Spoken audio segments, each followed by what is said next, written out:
Hello guys, very good morning সবাইকে। Welcome back to back bench bachelor. আশা করি সবাই ভালো আছে, সুস্থ আছে, মজায় আছে এবং সবাই খুবই ভালো আছে। তো অনেক ব্যাপারটা হচ্ছে, এর আগের দিনকে ভিডিওতে দেখালাম আমার পাখিগুলোর যখন খুব রোগ টোগ হয় কী করি না করি।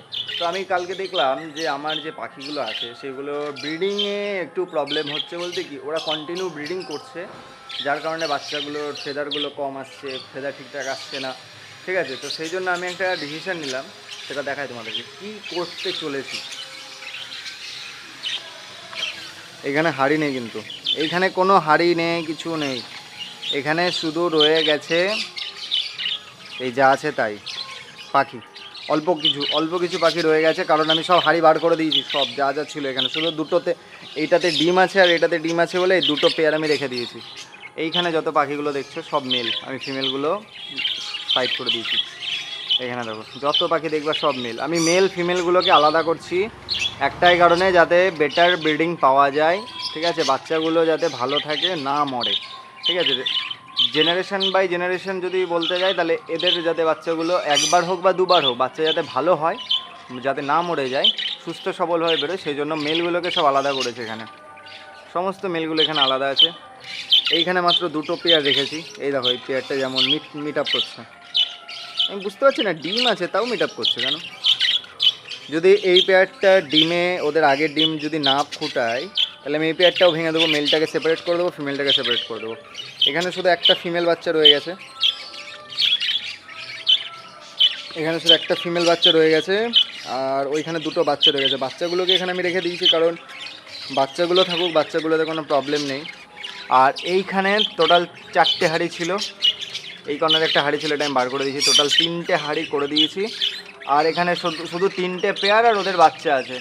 এই উপরে একটা পেয়ার আছে, দেখতে পাচ্ছ তো। এই পেয়ারটা আমি আলাদা করব কালকে, কারণ এর ভেতরে, এই হাঁড়ির ভেতরে একটা বাচ্চা আছে, যেটাকে ওরা এখনও খাওয়াচ্ছে। এই বাচ্চাটা বেরিয়ে গেলেই আমি এই হাঁড়িটাকে বার করে এই মেল ফিমেলটাকে আলাদা করে দেবো। আর এখানে থেকে যাবে দুটো পেয়ার। এই যে সামনে হাঁড়িটা দেখছো তো, এই হাঁড়ির ভেতরে বাচ্চা আছে, আর এই হাঁড়িটাতে ডিম আছে, যার কারণে এই হাঁড়িগুলো রেখে দিয়েছি। হাঁড়িগুলো সব বার করে রেখেছি। মোটামুটি এখানে অনেক কটা আছে, 1 2 3 4 5টা, এই একটা 6টা হাঁড়ি। আর এখানে মোটামুটি আছে 3টে, এখানে আছে দুটো। এই দুটো হাঁড়ি আমি একটু পরে বার করবো। উপরের এই দুটো মেলের এখানে কোনো কাজ লাগবে না, এই হাঁড়ি দুটোকে বার করে দেবো। আর মোটামুটি যত হাঁড়ি আছে না, এই হাঁড়িগুলো আমি চেঞ্জ করবো, কারণ আমি একটু চওড়া হাঁড়ি দিতে চাইছি। আর বদ্রিগুলোকে নিয়ে অন্য একটা প্ল্যান আছে, দেখা যাক কতটা করতে পারি। এবার ফিমেলগুলোকে দেখাই তোমাদেরকে।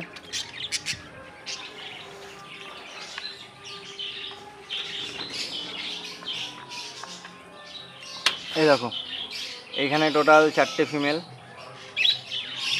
ফিমেল আছে এইখানটায়। এইখানে একটা ফিমেল, এইখানে একটা ফিমেল, টোটাল হচ্ছে 6টা ফিমেল আছে এখানে আপাতত।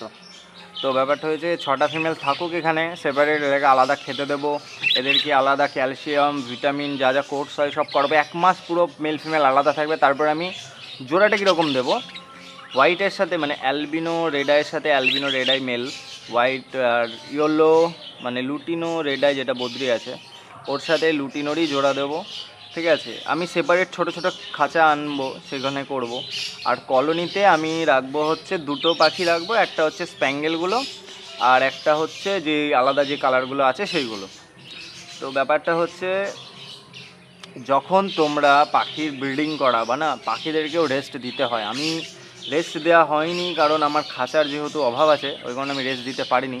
তো এখন খাঁচা কিছু আনবো, দিয়ে পাখিগুলোকে রেস্ট দেবো। মোটামুটি 1 মাস এদেরকে রেস্ট দেবো। এই যে বাচ্চাগুলো বেরিয়েছে, বাচ্চাগুলোকে এখন আপাতত একটু ট্রিটমেন্ট করাতে হবে। এদেরকে একটু খাওয়াতে হবে, ভালো করে খাওয়াতে হবে, ওষুধ খাওয়াতে হবে, তারপর ঠিক হবে। তো এই ছিল আজকে। অনেক দিন যাবৎ পাখিগুলোকে রেস্ট দেওয়া হয়নি, তো এবার সব পাখিগুলো রেস্টে যাবে, পুরো পুজো অবধি সব পাখিগুলো রেস্টে দেবো।